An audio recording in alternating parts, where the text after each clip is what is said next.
आप जिस समझ की तरफ इशारा करते हैं, क्या वह बुद्धि की समझ से भिन्न है? असली समझ पर कुछ प्रकाश डालने की अनुकंपा करें।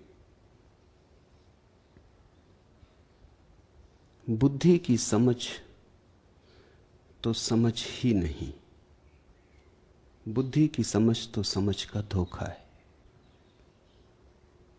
बुद्धि की समझ तो तरकीब है अपने को नासमझ रखने की। बुद्धि का अर्थ होता है जो तुम जानते हो, उस सब का संग्रह। जाने हुए के माध्यम से अगर सुना तो तुम सुनोगे ही नहीं। जाने हुए के माध्यम से सुना तो तुम ऐसे ही सूरज की तरफ देख रहे हो जैसे कोई आंख बंद करके देखे। जो तुम जाने हुए बैठे हो, तुम्हारा पक्षपात, तुम्हारी धारणाएं, तुम्हारे सिद्धांत, तुम्हारा शास्त्र,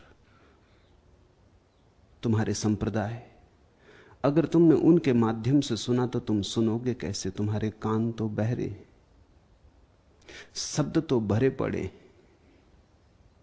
कुछ का कुछ सुन लोगे, वही सुन लोगे जो सुनना चाहते हो। बुद्धि का अर्थ है तुम्हारा अतीत, अब तक तुमने जो जाना, समझा, गुना है। समझ का अतीत से कोई संबंध नहीं। समझ तो उसे पैदा होती है जो अतीत को सरका के रख देता नीचे और सीधा वर्तमान के क्षण को देखता है। अतीत के माध्यम से नहीं, सीधा सीधा, प्रत्यक्ष, परोक्ष नहीं, बीच में कोई माध्यम नहीं होता। तुम अगर हिंदू हो और मुझे सुनते वक्त हिंदू बने रहे तो तुम जो सुनोगे वो बुद्धि से सुना। मुसलमान बने रहे तो जो सुना बुद्धि से सुना।